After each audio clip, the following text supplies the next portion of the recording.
Paz do Senhor, meus irmãos. Chegamos na lição número 5 da revista Betel Dominical. O tema neste domingo é a lei da responsabilidade pessoal. Nós vamos ver aqui que este homem não foi feito apenas como uma peça de uma linha de produção. Esse homem é um ser independente, é um ser pensante, é um ser inteligente. Por que ele é assim? Porque o próprio Deus o fez assim. Observe que esse homem tem uma capacidade mental. Dentro da capacidade mental, nós observamos que existem dois aspectos. O primeiro é o intelectual e o segundo o emocional. No intelectual, nós podemos ver o Senhor fazendo o intelecto do homem. E alguém pode dizer, como assim o Senhor fazendo o intelecto do homem na Gênesis 1:26? Sim. Observe lá em Gênesis 1:26, e disse Deus, façamos o homem a nossa imagem, conforme a nossa semelhança, e domine sobre os peixes do mar, sobre as aves do céu, sobre o gado, sobre toda a terra, sobre todo o réptil que se move sobre a terra. Quando ele diz e domine sobre, ele está dizendo que ele está fazendo um boneco de barro, mas ele também está fazendo a parte interna, interior desse homem. Como que esse homem vai agir? Esse homem vai ter capacidades mentais, nesse caso intelectual. Esse homem pode dominar, ele pode decidir, ele tem uma independência, o governo da terra. E para governar, eu preciso ter um raciocínio, eu preciso estar dentro das minhas faculdades mentais coesa para que eu possa dominar. Então o Senhor fez não apenas um boneco, mas ele fez também a capacidade que esse homem deve ter na sua mente para agir, para ser um sujeito ativo. E olha o que o Senhor coloca lá em Gênesis 2:19, nós vemos que o que ele fez em Gênesis 1:26, que é dar capacidades intelectuais para esse homem, nós vemos agora agindo. Agora nós vemos esse homem exercendo aquilo que o Senhor fez. Em que o Senhor traz os animais e quem é que vai dar o nome aos animais? Adão. Adão começa a dar os nomes, ele olha e de acordo com o que ele acha, com o que está na sua definição de mente, naquilo que ele compreende daquele animal, ele começa a dar nomes. E o Senhor deixa ele fazer. Por quê? Porque é a prova perfeita, a prova cabal que o Senhor fez. Muito bom, muito bom. Essa é a frase que o Senhor usou quando ele terminou o ser humano. Muito bom. As outras coisas viu que era bom, mas o homem ficou muito bom. Então isso é muito importante. A outra capacidade que nós podemos ver é a capacidade emocional. O Senhor deu domínio ao homem para ele exercer sobre os seus sentimentos, sobre as suas emoções. Observe que antes de Caim matar Abel, o Senhor teve um encontro com Caim. E lá, Gênesis 4:7, o Senhor ele está dando uma orientação para Caim, para que Caim não se deixe levar pelos seus sentimentos de inveja, que não se deixe levar pela sua emoção negativa, sua raiva, que ele observe, pare, pense e tenha autocontrole.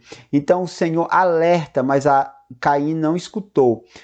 Isso mostra que o homem tem uma independência. Esse ser, ele tem uma independência. E essa independência, esse livre-arbítrio que esse homem tem, é para exercer com responsabilidade. Esse homem necessita exercer aquilo que o Senhor deu com responsabilidade. Sabendo disso, nós vamos entrar na lição propriamente dita. E o tópico 1 vai dizer o seguinte: a responsabilidade pessoal de cada um. Atualmente, nós temos inúmeras ideologias que trazem uma ideia dentro de segmentos sociais, de grupos raciais, de lutas de classe, onde é colocado para essas pessoas, essa ideologia é colocada para essas pessoas que elas são vítimas da sociedade, que elas são vítimas da história, que elas possuem uma deficiência, seja na sua parte financeira, na sua parte emocional, na sua parte social, devido aos problemas, erros que aconteceram no passado, e para isso requer uma reparação. Esse sentimento que é colocado de forma ideológica, especialmente nas universidades, em cursos que envolvem a questão das ciências humanas, trazem um malefício para a sociedade, porque o ser humano começa a absorver essa ideologia e ele começa a se colocar numa posição de inferioridade e culpar os outros. Esse é o problema. O homem agora ele começa a terceirizar. Ah, eu sou assim porque a história, a minha sociedade, ela causou isso. E começa esse sentimento. Eu não estou anulando aqui que houve problemas na sociedade. Sim, houve, mas eu não posso ficar trabalhando esse passado na mente da pessoa de hoje e ela esperando uma reparação e até mesmo se conformando num vitimismo de que a culpa é da sociedade, eu não consigo as coisas porque a culpa é da sociedade. Isso não vai gerar algo positivo para essa pessoa não vai avançar. O que estava acontecendo lá com o povo de Israel, que estava cativo em Babilônia, era exatamente isso. Eles estavam terceirizando os seus problemas aos seus pais, à sua geração. Então esse vitimismo, ele gera no homem uma estagnação. Esse homem não avança, porque ele está sempre apontando para os outros. Isso nós vamos ver melhor durante a lição. O tópico 1.1 diz o seguinte: a tendência humana de transferir responsabilidade. Desde o Éden, isso aconteceu. Quando o homem cai, lá em Gênesis 3, nós observamos que começa um culpar o outro. Essa prática, uma finalidade nociva de revelar o caráter das pessoas. Quando as pessoas começam a acusar umas às outras pelos seus erros, nós observamos que essas pessoas elas não têm um caráter de boa qualidade. Por quê? Porque ao invés de assumir suas responsabilidades, elas colocam para os outros e buscam de uma forma irresponsável se safar dos seus atos. Então, essa terceirização de apontar para o outro, ela vai revelar o caráter defeituoso. O outro problema é que ela vai gerar uma instabilidade nas relações. O casal vivia feliz, tranquilo, mas agora começaram a acusar um ao outro. Ah, foi a mulher que tu me deste, foi a serpente, foi... Então envolve toda uma questão relacional que fica defeituosa. Esse apontar, esse terceirizar, esse jogar a responsabilidade dos seus problemas a outros, gera uma instabilidade de relação. Portanto, o homem precisa parar com isso. Como é que ele vai parar? Assumindo suas responsabilidades, porque senão vira como essa imagem, um efeito dominó. Vai acusando, a pessoa nunca assume nada e isso só vai aumentando a potencialidade de ser nocivo, de a pessoa não conseguir avançar. E avançar, que eu digo, é na sua vida pessoal, profissional, social e principalmente espiritual. E é a necessidade de parar com isso, cessar o efeito dominó, de forma que eu assuma as minhas responsabilidades. O tópico 1.2 vai dizer o seguinte: a capacidade de escolher. O homem, ele possui uma capacidade de escolha. Esse homem, ele é um ser livre. O Senhor o fez assim. Se o Senhor quisesse pessoas programadas, ele não teria enviado a sua lei, ele não teria enviado a sua palavra, ele não teria enviado o seu filho unigênito para sofrer naquela maldita cruz. Mas o Senhor, ele fez o homem um ser livre. E o que o Senhor quer com esse homem livre, ele quer um relacionamento com esse homem, ele quer uma interação de forma verdadeira, porque ele é fiel, ele ama e ele quer que a sua criatura também o ame. Ele quer uma relação e uma relação afetuosa. É isso que o nosso Deus quer e objetiva com a sua criação, com os homens. Observe a imagem de Deus. Quando nós falamos a imagem de Deus, ele fez a imagem e semelhança, nós temos que observar o que o pastor Silas Daniel, em seu livro que fala sobre o arminianismo, ele fala sobre essas duas características da imagem de Deus. A primeira imagem que o Senhor Deus fez no homem é uma imagem natural. O que seria imagem natural? Seria um homem livre, ou seja, sua mente é livre, ele tem capacidade para pensar, uma mente também que ele pode raciocinar, esse homem ele tem capacidade de aferir situações, de tomar decisão. Esse homem ele é autoconsciente, ou seja, o que ele faz de uma forma lúcida. Esse homem possui essa imagem natural. A outra imagem que o pastor Silas Daniel coloca em seu livro é a imagem moral.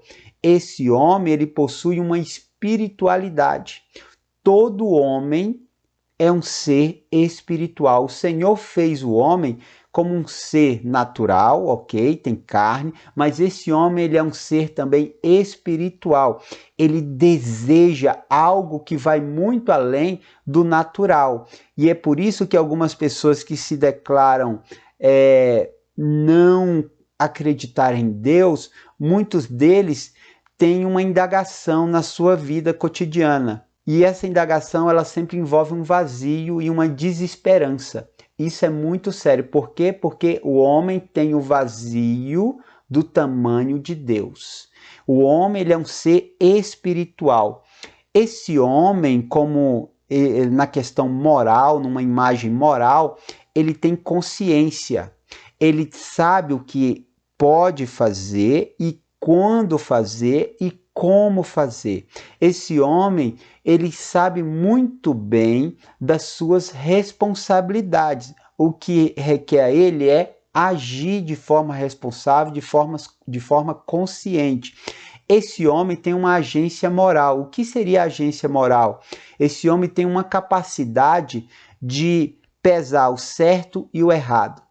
Mesmo os ímpios, o apóstolo Paulo fala para os romanos que o mesmo ímpio, mesmo não tendo lei, mas esse ímpio tem uma capacidade moral, ele consegue ter algumas atitudes de forma moral. A justiça, o homem consegue pesar.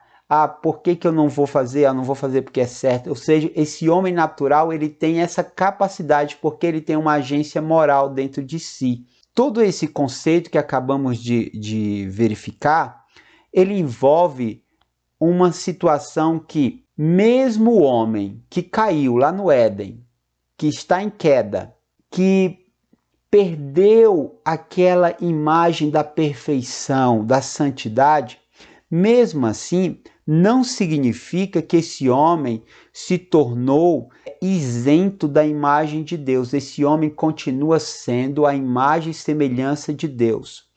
O ladrão, ele continua sendo a imagem e semelhança de Deus.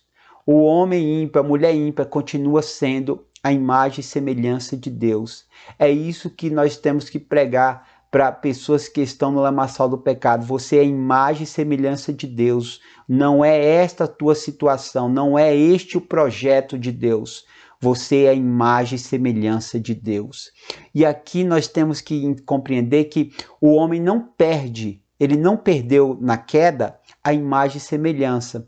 O que aconteceu com ele é que ele teve o pecado, esse pecado que fez com que o homem esteja distante de Deus, esse pecado danificou a imagem e a semelhança de Deus neste homem.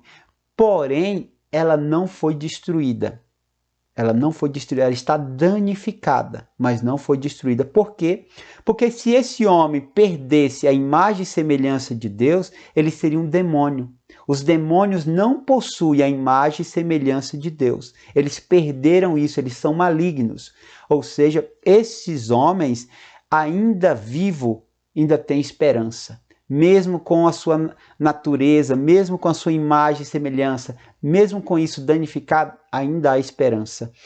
Este é o ponto que nós temos que verificar. Observe Deuteronômio 30, verso 19, que diz o seguinte: os céus e a terra tomo hoje por testemunha contra vós, de que te tenho proposto a vida e a morte, a bênção e a maldição. Escolhe, pois, a vida, para que vivas, e tu e a tua descendência. Ou seja, o Senhor está colocando aqui para esse homem que ele tem capacidade de escolher entre a vida e a morte, entre o certo e o errado. Esse homem é um ser completo. Josué 24 da mesma forma. Porém, se vos parece mal aos vossos olhos servir ao Senhor, escolhei hoje a quem servais.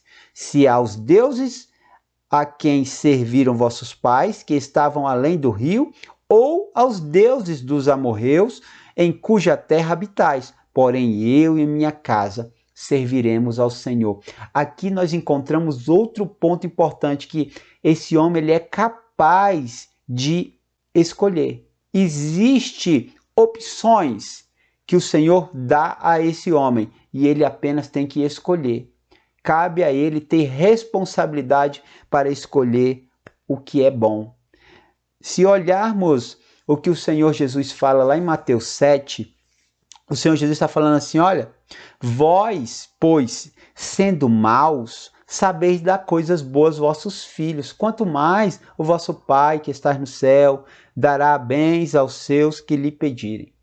Ou seja, o Senhor ele está dizendo assim, ó, mesmo vocês que são maus, pecadores, vocês têm capacidade de escolher coisas boas para os seus filhos. Vocês possuem uma capacidade de escolha.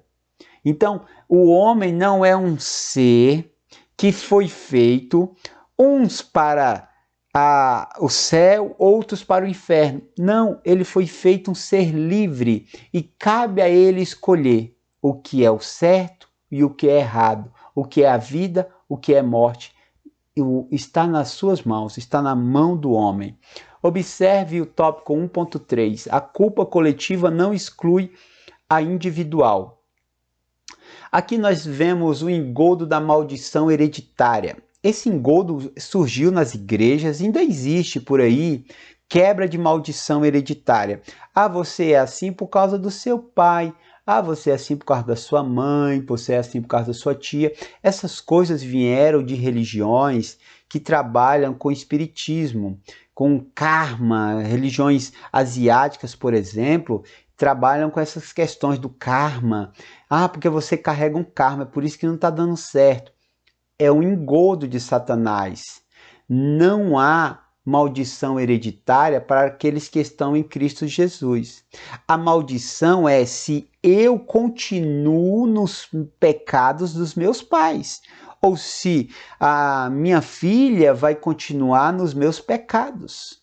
Então, é uma questão de prática. Se eu continuar, se eu der continuidade a uma prática pecaminosa de maldição da minha família, eu estarei em maldição. Mas se eu deixar a prática, se eu tomar uma decisão individual de não seguir os passos dos meus familiares que, por uma situação, e aqui nós estamos falando hipoteticamente, que não estão dentro do caminho, então isso é importante nós colocarmos. Observe Ezequiel 31, 29. Assim naquela época não mais se dirá: os pais comeram uvas verdes e os dentes dos filhos se embotaram. Existia esse provérbio no meio deles. Nós estamos aqui em Babilônia porque nossos pais pecaram, então, consequentemente, nós estamos aqui. E havia um conformismo no povo de Israel. Eles se conformavam com isso. Não, nós estamos aqui por causa dos nossos pais. E eles não tomavam nenhuma atitude para resolver o seu problema, ficavam inertes.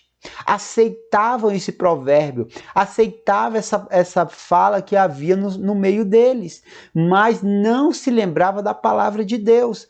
Observe Ezequiel 18:20. A alma que pecar, essa morrerá. O filho não levará a iniquidade do pai, nem o pai levará a iniquidade do filho.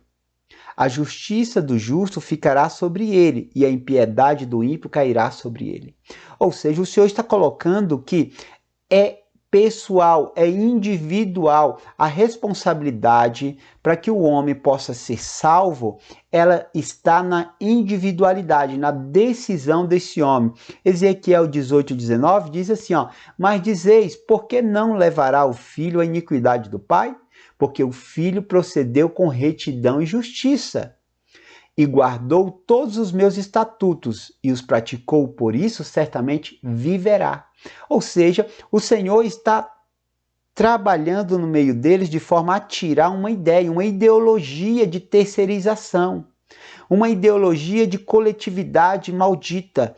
Agora o Senhor está falando que cada um é responsável pelos seus próprios atos. Não há maldição hereditária. Deixe os pecados e a maldição fica na cruz com Cristo. Entregue-se ao Senhor e a maldição já fica lá. Então esse é o ponto que nós temos que trazer. Não há maldição hereditária. É uma mentira, um engodo de Satanás. A possibilidade de ser diferente, o tópico 2. O tópico 2, nós podemos observar no que atualmente os jovens, atualmente as pessoas que frequentam o mundo acadêmico encontram. E uma das falas que observada, especialmente quando é trabalhado na questão da filosofia política e social, nós vemos que há homens que trouxeram ideias, e essas ideias, elas perduram na academia e perduram no meio da sociedade de forma equivocada. Equivocada até que ponto? Equivocada até o evangelho chegar. Observe o que Karl Marx disse, o alemão Karl Marx, um inimigo da igreja. Ele disse o seguinte: o homem é um produto do meio. Ou seja, onde esse homem estiver, assim ele vai reproduzir o comportamento daquela sociedade a qual ele está. Essa questão é uma meia-verdade. Por quê? Até o evangelho chegar, isso muda. Esse homem ele pode estar no meio de uma sociedade corrupta, em meio de uma sociedade pecaminosa, mas o homem que passou pela cruz, que teve as suas vestes lavadas no sangue do Cordeiro, ele é diferente. Ele é totalmente diferente. Ele não cede. Observe que lá na Babilônia, Daniel e os 3 jovens estavam cercados de costumes pagãos, de deuses estranhos, mas não se contaminaram. Por quê? Porque tinham os preceitos de Deus, eles honravam a Deus. Então cai por terra aqui a fala de Karl Marx. E por que ele falava isso? Ele falava isso devido às suas origens, do que ele lia, e aí tem um aqui que influencia nessa questão da filosofia política, que é o Jean-Jacques Rousseau. Rousseau diz o seguinte: o homem é bom por natureza. Mentira. Nós sabemos que o homem não é bom por natureza. A sua natureza é caída, é pecaminosa. Ele não é ético, ele perdeu isso lá no Éden. Mas vamos continuar. É a sociedade que o corrompe. Então aqui é muito sério isso, porque nós temos que observar, as más companhias, elas corrompem o homem? Corrompe, é verdade. Mas eu não posso dizer que esse homem ele é bom e ele sendo bom, a sociedade vai corrompê-lo. Não é isso. Esse homem ele já é mau, ele já tem uma natureza adâmica, voltada ao pecado. E ele precisa de quê? ele precisa do Evangelho, ele precisa de Cristo, para que ele possa ser um ser diferente no meio da sociedade. Romanos 5,20 diz o seguinte: veio, porém, a lei para que a ofensa abundasse, mas onde o pecado abundou, superabundou a graça. O apóstolo Paulo está falando assim, olha, pode estar abarrotado de pecado, cercado de pecado, mas onde esse pecado está abundando, a graça vai superabundar, porque quem recebeu a graça será diferente no meio dessa sociedade. A graça, ela tem esse poder de mudar sociedades, de mudar pessoas. Isso é muito sério. Então nós temos que ter muito cuidado com as ideologias que são colocadas e que são colocadas nas mentes com a sutileza tão maligna que toma as pessoas e aprisiona. E a palavra é para libertar. Amém? Eu não sou fruto ou produto do meio. Eu tenho o Evangelho de Cristo. Você tem o Evangelho de Cristo. Somos diferentes em meio a uma sociedade corrupta. Amém, meus irmãos? O tópico 2.1 diz o seguinte: o exemplo de 4 gerações de reis de Judá. Eu coloquei um gráfico, não necessariamente está em uma ordem, mas eu coloquei de uma forma que, para notar que os que estão em cima são os reis que fizeram o que era reto aos olhos do Senhor. Porém, os que estão embaixo são os reis que fizeram o que era mal perante o Senhor. Estes reis pertenciam à mesma região, Judá, o reino do sul. Esses homens pertenciam a uma linhagem familiar, a uma linhagem real. Essas pessoas conheciam os preceitos de Deus, conheciam as leis, conheciam a história do povo, do seu povo, conhecia quem era esse Deus, mas 2 aqui desses reis decidiram fazer o que era mal. Não escolheram viver uma vida com responsabilidade.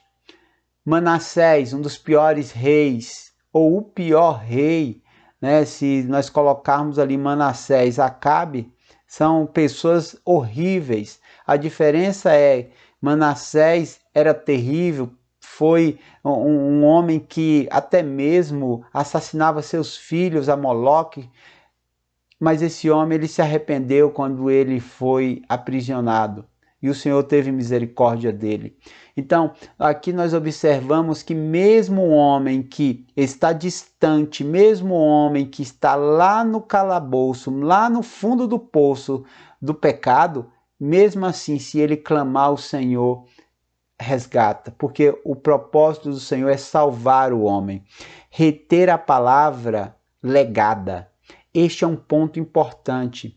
Estes homens todos conheciam a palavra, mas 2 deles aqui, Amon e Manassés, resolveram a deixar a palavra passar. Eles não reteram. Nós devemos ser como uma represa. A palavra vem e ela fica aqui, ó, guardada. Onde? No nosso coração. Para quê? Para não pecar contra o Senhor. Então, o legado da palavra deve estar conosco. Nós devemos reter essa palavra em nosso coração, de forma que nós possamos agradar o nosso Deus e ter as decisões corretas. Porque aquele que é iluminado pela palavra, ele não vai incorrer no pecado. Satanás não vai derrubar ele assim. Então, nós temos que ter essa ciência. A diferença desses homens é que esses homens desejaram seguir os seus desejos, e eu coloco os de baixo, e aí aqui nós temos homens que prezam pela carnalidade, e acima nós temos homens que prezaram por honrar o eterno. Observe que até mesmo lá no cativeiro, o povo uma parte estava às margens do rio Quebar, mas tinha também outros que estavam no palácio. Daniel estava no palácio, mas existiam os que estavam na favela, às margens do rio Quebar.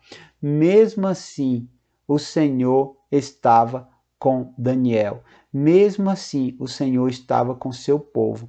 A questão é como nós nos portaremos nos lugares que estamos. Esse é o ponto importante. Agiremos com responsabilidade, fica uma pergunta. O valor da conversão.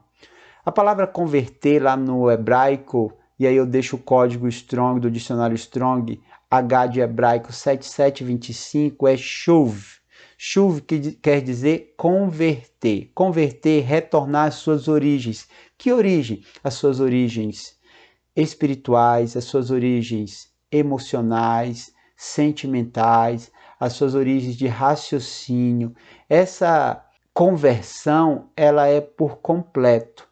Não há quem diga que se converteu e continua numa prática do pecado. Quando o homem se converte, ele se converte de verdade.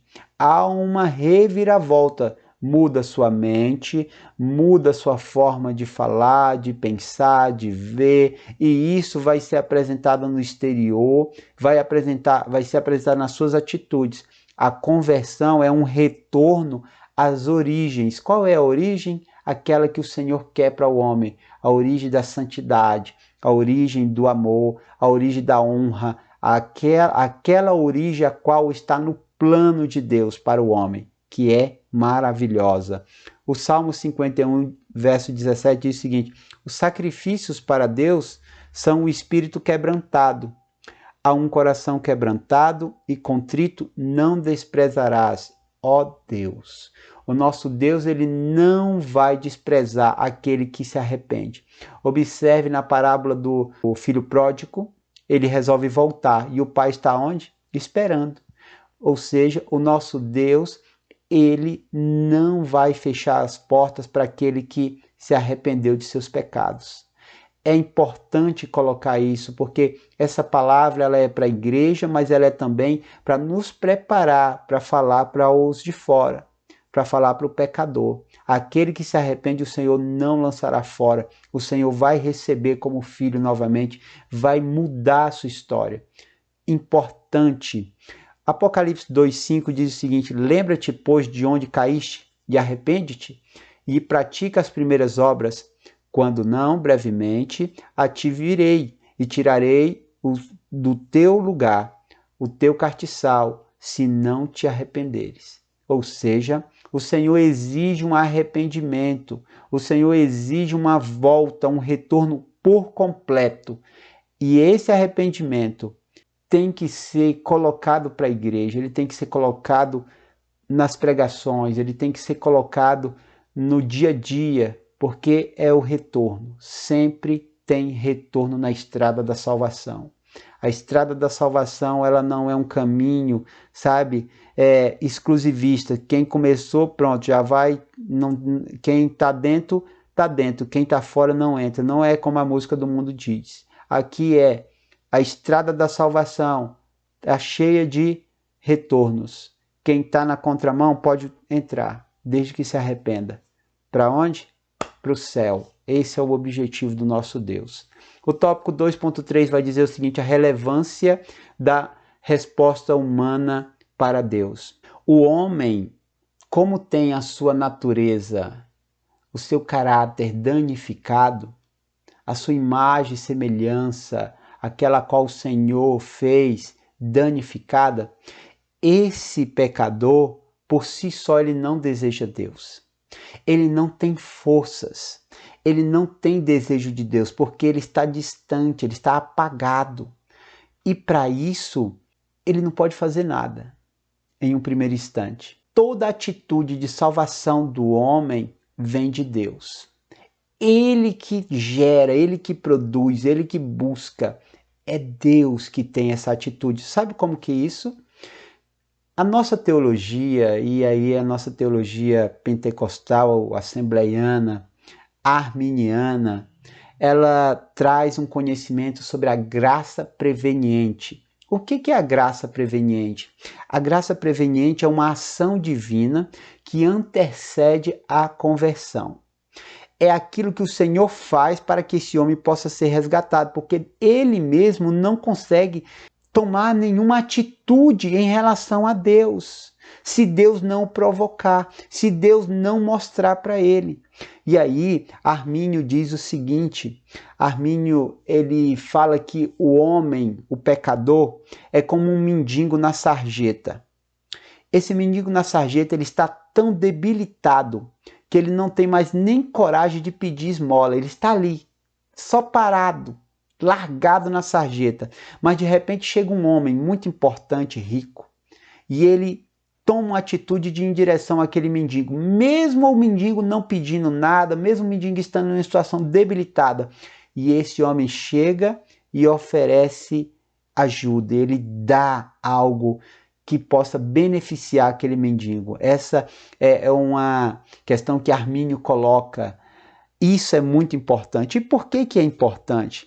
Porque o nosso Deus, para resgatar o homem, ele tem a sua graça preveniente. É aquela ação que ele vai trabalhar para que aquele homem se arrependa, porque dele mesmo ele não consegue. Nem eu nem você, numa situação de pecado, nós não temos força. Mas o Senhor, ele cria mecanismo, cria situações para que esse homem venha.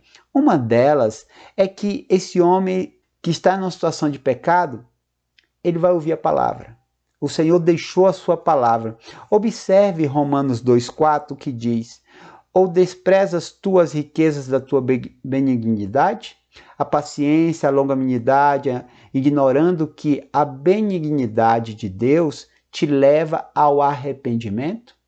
Ou seja, nós só nos arrependemos porque o Senhor é bom para conosco, porque Ele é bom para com a humanidade, porque Ele está sempre buscando resgatar esse homem, Ele está sempre oferecendo uma salvação, um recurso, um resgate para esse homem. Observe Jeremias 31:3. Há muito tempo que o Senhor me apareceu dizendo: porquanto com amor eterno te amei. Por isso com benignidade te atraí. Ou seja, é Ele que nos atrai. Ele tem toda a atitude de vir buscar esse homem. Ele que está atrás desse homem. Ele que vem, atraindo esse homem. Ele que está trabalhando. Ele tem uma atitude que está totalmente voltada para que esse homem seja salvo. Observe Apocalipse 22:17. E o Espírito e a esposa dizem: vem. E quem ouve, diga: vem. E quem tem sede, venha. E quem quiser, tome de graça da água da vida. É quem quiser. O homem, você vai aceitar? O mendigo que está lá, na sarjeta, ele pode rejeitar a ajuda daquele homem importante, como Armínio coloca? Pode. Mas ele também pode aceitar. E isso é muito sério, porque há pessoas que estão na sarjeta, mas são orgulhosas. Uma vez, alguns anos atrás, eu vi um homem na sarjeta e eu fui dar um dinheiro para ele e ele rejeitou. Eu não estou pedindo nada. Com todo um cobertor velho, não tinha nem sandália, na sarjeta, mas todo orgulhoso. E quando eu li sobre Armínio, que Armínio coloca isso, eu lembrei desse fato. Ou seja, mesmo o homem em uma situação de ruína, ele ainda pode ser orgulhoso, ele ainda pode rejeitar. Mas aí vem, é quem quiser. Você quer? Você quer a graça? Você quer salvação? Quer sair dessa situação? Quer? Amém, venha. Não quer? Fica na sua responsabilidade. Então esse é um ponto importante. O Senhor, ele tem uma responsabilidade de trazer esse homem, de resgatar esse homem com a sua graça preveniente. E ela vem, mediante a palavra. Ela vem mediante aquilo que o Senhor levantou na terra, a igreja. Ela vem mediante a mensagem da cruz, de dizer que o Filho de Deus morreu pelo pecador. Isso tudo é graça preveniente. E o Espírito Santo agindo, agindo na palavra, para que esse homem possa ser resgatado. Cabe ele querer ou não. O tópico 3 diz o seguinte: Deus quer que todos sejam salvos. Há um desejo do nosso Deus de salvar. E observe que o plano de Deus possui como objetivo a salvação do homem e não a sua condenação. Deus não estabeleceu no seu plano que o homem deveria ser condenado. Ele estabeleceu em seu plano que o homem pudesse ser salvo. Deus busca, o seu objetivo ele busca a salvação do homem. Porém, na recusa da salvação, existe uma consequência. E qual é a consequência? A morte eterna. Deus não tem esse desejo, ele não tem felicidade na morte do ímpio. Ele não deseja a morte do ímpio, ele quer que o ímpio seja salvo. E aí vem o versículo mais lindo que eu acho das Escrituras. Esse versículo, ele é lindo, ele diz o seguinte: porque Deus amou o mundo de tal maneira que deu seu Filho unigênito, para que todo aquele que nele crê não pereça, mas tenha a vida eterna. João 3,16, um versículo lindo. Isso aqui é a minha garantia, meu irmão, minha irmã. Isso aqui é a sua garantia. É a nossa garantia de que esse Deus nos amou. Ele não amou um grupinho reservado. Ele não fez um clube social. Ele não fez um clube fechado. É para todos. É toda a humanidade. Porque ele amou a todos. E amando a todos, ele quer que todos se salvem. Há um desejo de Deus que esse homem queira a salvação. Que ele tenha essa responsabilidade de olhar para a sua vida mediante o que a palavra está colocando para ele, e ele vê a sua situação e fala assim: eu voltarei para o meu Pai. É isso que o Senhor quer. João 3,17 diz assim, ó, é a continuação do 3,16. Porque Deus enviou o seu Filho ao mundo, não para que condenasse o mundo, mas para que o mundo fosse salvo por ele. Entendeu? Olha como a palavra é linda. Não é para a morte, não é para condenação. O desejo do nosso Deus, o plano do nosso Deus é para que o homem seja salvo. É para que os nossos familiares sejam salvos. É para que a sociedade a qual nós estamos seja salva. Esse é o plano de Deus. Esse é o projeto. Esse é o seu desejo. Amém? E ele realiza isso com a igreja, nós pregando o evangelho da salvação. O tópico 3.1 diz o seguinte: o desejo de Deus em salvar não anula o juízo. E aí alguém pode falar: então o plano de Deus é só salvar, então é só as coisas boas? Não. O Senhor tem coisas boas, o seu desejo é para as coisas boas, é a salvação. Mas existe a consequência, as consequências da recusa, da irresponsabilidade deste homem. Observe, o anúncio do juízo envolve uma consequência das ações pecaminosas.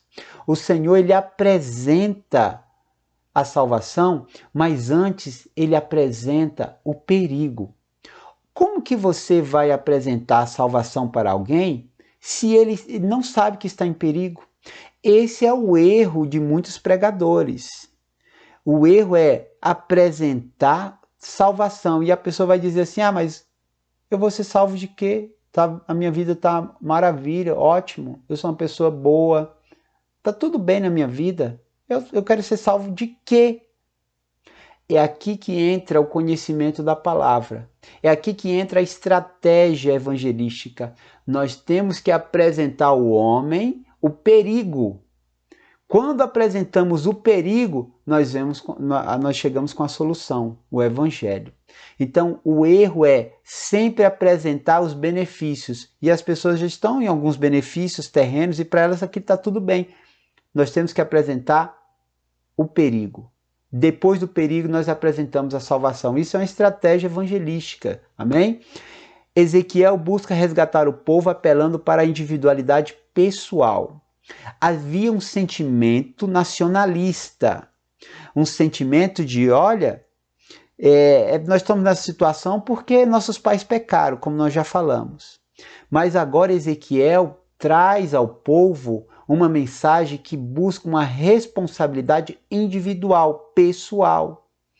E essa reflexão é importante porque é algo que é praticamente inédito no ministério profético.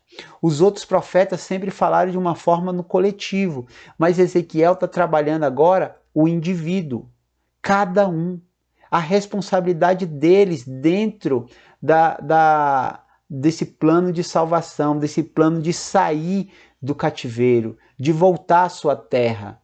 O outro ponto, um sentimento ufanista de uma nação herdeira da aliança patriarcal. O Senhor fez aliança aos patriarcas. E agora esse povo fala, não, nós somos filhos da promessa. Tá tudo bem, nós somos filhos da promessa. Uma hora a coisa vai virar, vai mudar, vai dar tudo certo. E o Senhor estava agora usando o profeta Ezequiel para, é você que tem que mudar. Você tem uma responsabilidade diante de Deus. Não se esconda no meio da massa. Deus está vendo você. É isso que o profeta Ezequiel estava trazendo mediante a sua comissão. Seguindo adiante, o tópico 3.2 diz o seguinte: cada um é responsável pelos seus atos diante de Deus. A graça, ela requer algumas coisas. Ela requer uma novidade de vida. Recebi a graça, a minha vida é mudada. Ela tem que ser mudada. Se eu me arrependi verdadeiramente, minha vida será mudada. Minha mente será mudada, minha forma de agir será mudada. As pessoas vão ver essa mudança, e especialmente o nosso Deus. Também requer um zelo, tem que ter um cuidado, porque recebemos a graça, agora nós temos que ter um cuidado com ela, zelar por ela. Requer vigilância, porque a graça pode ser perdida. Nós podemos perder a graça. Olha o que a palavra de Deus diz: quem estiver em pé, tomara não caia. Guarda a tua salvação, preserva a sua vida, porque você pode perder, eu posso perder. E a gratidão, eu vou continuar honrando esse Deus. Eu tenho que honrar porque Ele me fez um grande favor. Ele me presenteou de uma coisa que eu jamais poderia ter. Ele fez isso por mim, a gratidão de ser salvo. Isso é a alegria da salvação. Muitos crentes não têm essa alegria da salvação. Nós temos que ter a alegria da salvação, de sabermos e termos certeza que somos crentes salvos em Cristo Jesus. Observe Filipenses 2,12. De sorte que, meus amados, assim como sempre obedecestes, não só na minha presença, mas muito mais agora na minha ausência, assim também operai a vossa salvação com temor e tremor. Eu tenho uma responsabilidade em operar essa salvação. Ela foi dada para que eu cuide dela. Eu tenho que desenvolvê-la a cada dia na minha vida. A palavra de Deus coloca que a salvação, ela não é algo que foi dado e você recebeu e está tudo certo, uma vez salvo, salvo para sempre. Não. Você recebeu, eu recebi a graça, agora eu tenho que desenvolver ela, eu tenho que operar ela cada dia, eu tenho que guardar ela, eu tenho que zelar, eu tenho que apresentar frutos de novidade de vida. Então isso é muito sério, a salvação é para ser operada. 3.3 diz o seguinte: a palavra de Deus como referência segura. A eficácia da palavra de Deus, ela desconstrói. O que ela desconstrói? Ela desconstrói a ignorância da vida de pecado. O profeta Ezequiel chega com a palavra de Deus e ele desconstrói um provérbio que havia no meio do povo, uma ideologia que havia no meio do povo. Nós estamos aqui porque nossos pais comeram uvas e os dentes dos filhos embotaram. E está tudo certo. A palavra de Deus, ela desconstrói, ela quebra esses conceitos ignorantes. A palavra de Deus, ela tem uma eficácia também onde? Em revelar as mazelas do homem. Ela vem e apresenta a condição do homem. Essa palavra mostra a condição, ela é o raio-x. É aquilo que o homem chega diante de um médico e o médico pede os exames, ele faz e volta lá no médico, o médico fala assim, você tem isso e aquilo. Então a palavra de Deus, ela tem essa eficácia. A palavra de Deus, ela gera segurança. O povo estava à mercê de um provérbio, de uma fala, de uma cultura, de uma ideologia errônea. Mas a palavra de Deus trouxe segurança para esse povo, para que eles pudessem sair daquela condição. Então a palavra de Deus ela tem eficácia na segurança do homem. Billy Graham disse certa vez o seguinte: a palavra de Deus é a bússola do cristão. É por ela que nós nos orientamos. Nós não nos orientamos pelo que dizem aí fora. Nós não nos orientamos pela ideologia do mundo. Nós não nos orientamos pelas falácias do mundo. Nós nos orientamos pela palavra de Deus. E orientados pela palavra de Deus, estamos salvos, seguros, porque o nosso Deus proporciona tudo isso. Que o Senhor possa abençoar a sua aula, que Ele possa usar sua mente, sua boca, e você possa ser um instrumento dele diante da sua classe neste domingo. Fique na santa e gloriosa paz do Senhor, meus irmãos.